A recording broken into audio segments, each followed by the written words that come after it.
Her eyes widened, and she momentarily froze. I mentioned the texts, the motel, the pictures.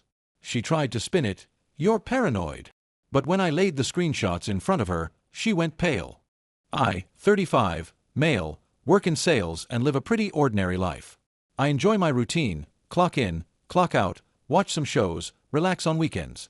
I met my wife about 7 years ago. She was the kind of person who was deeply invested in athletics and dreamed of becoming a professional coach. I remember thinking how amazing it was to see someone so dedicated. She'd research exercises, training techniques, and game strategies constantly. I found her passion admirable, and in those early days, it felt like we balanced each other well. She was the focused go-getter. I was the supportive partner who made sure she remembered to slow down sometimes. We dated for 2 years before getting married. My parents liked her from the start. My father said she brought a spark to my life, and my mother appreciated how organized and driven she was. I was proud of her ambitions, and I believed we were heading toward a great future. She eventually landed a dream job coaching at a local school. It was everything she hoped for, managing a team, planning drills, molding young athletes. I thought her long hours and constant travel were just part of the coaching grind. Often, she'd come home exhausted, complaining about the administration or players not giving their all. I did my best to be supportive, reminding her that every job has headaches. My father would always tell me, "Be there for her, keep the peace."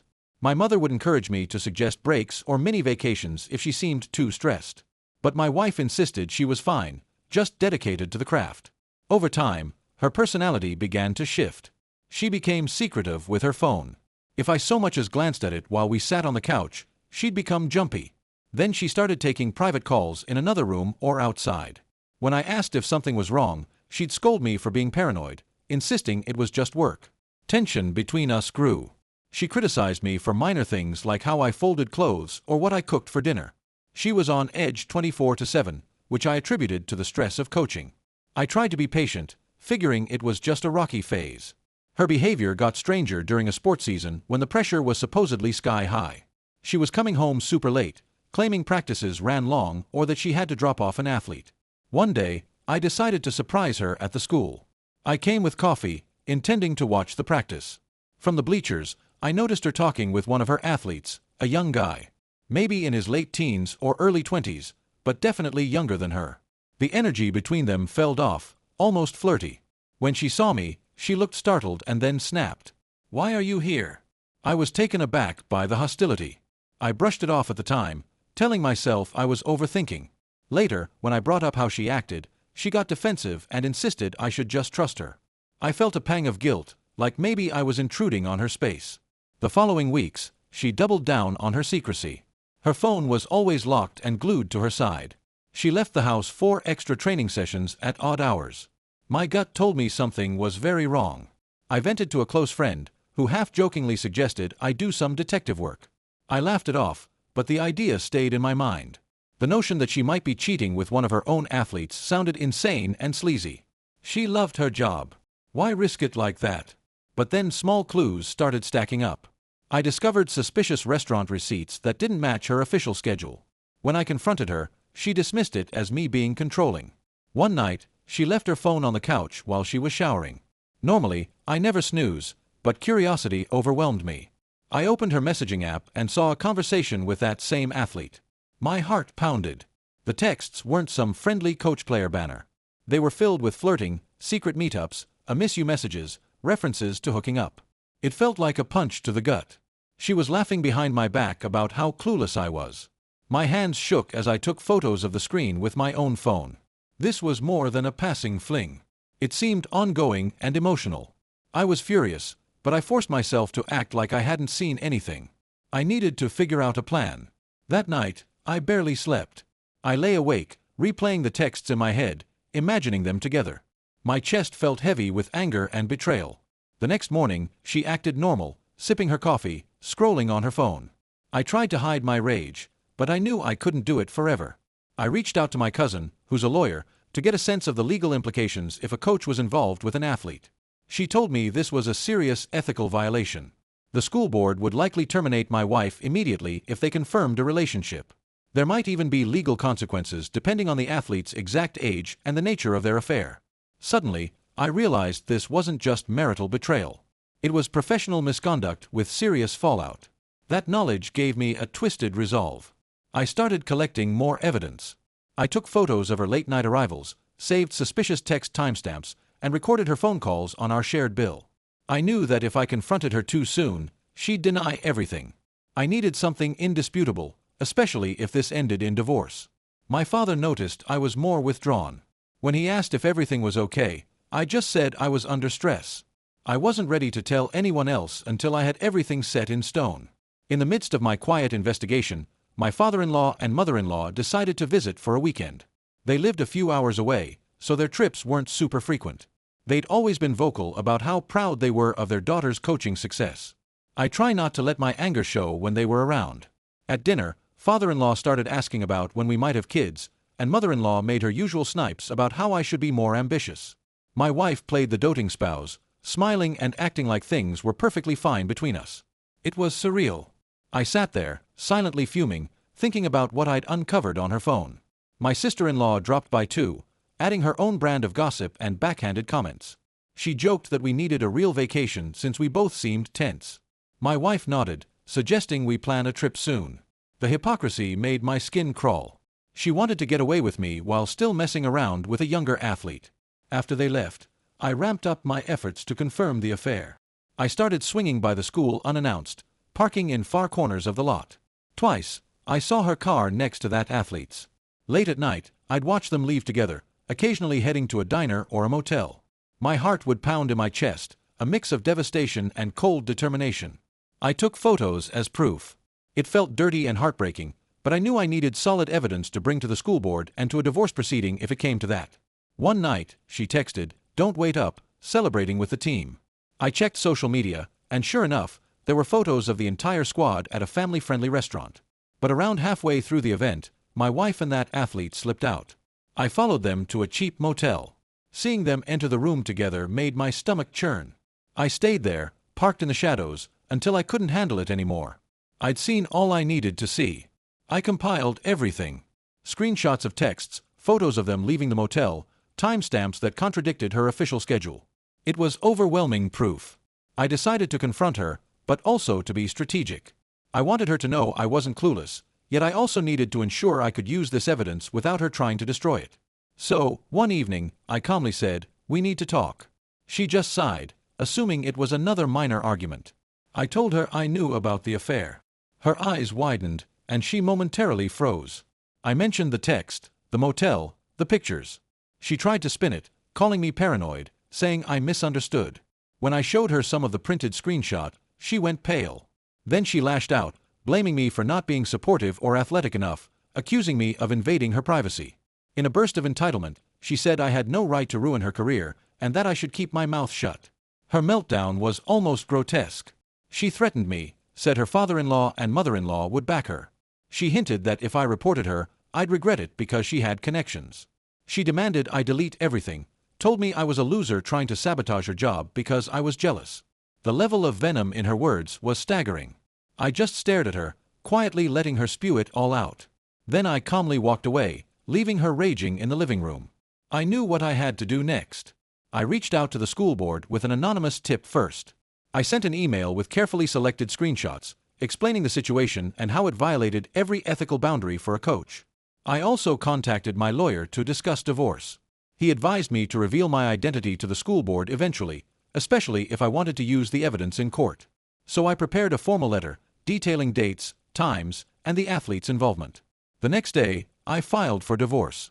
My lawyer said we had a solid case, given her blatant infidelity and misconduct. Within a week, the school board contacted me. They had launched an internal investigation, placing her on administrative leave. That's when all hell broke loose.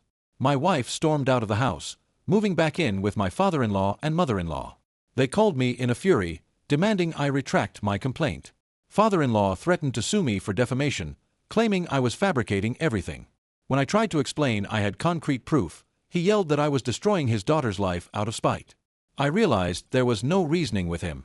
My mother-in-law then left me a string of voicemails, shrieking that I was an awful husband who'd never appreciated my wife's talents. They even reached out to my parents, accusing me of mental instability and domestic abuse. My father was bewildered until I showed him the evidence. He was furious on my behalf, and my mother was shocked to tears. They told me to stand my ground. Some of our mutual friends were initially confused by the rumor that I was an abusive, paranoid husband. But once I showed them the proof, they sided with me. That's when I realized the extent of her family's entitlement. They expected everyone to bow to their version of events, even when facts clearly contradicted them. Not long after, the school board had a hearing. I didn't attend in person, but I provided all my documentation. My lawyer said the athlete and his parents were also questioned. The outcome was swift. My wife was fired. This was a big scandal in a local community, especially among parents who entrusted their kids to her. My inside source at the school told me there was also talk of possible criminal charges if more details emerge about the athlete's age or the nature of their relationship. Her entire reputation cratered in a matter of days. She called me furious. She bombarded me with texts saying I'd ruined her career. She claimed we could have worked things out if I had just kept everything private. Then she pivoted to intimidation, threatening that her parents would sink me financially in the divorce. But my lawyer reassured me that since she was the one at fault, her threats had no real basis. When we reached the divorce process, she tried to paint herself as a victim, saying I'd driven her to cheat.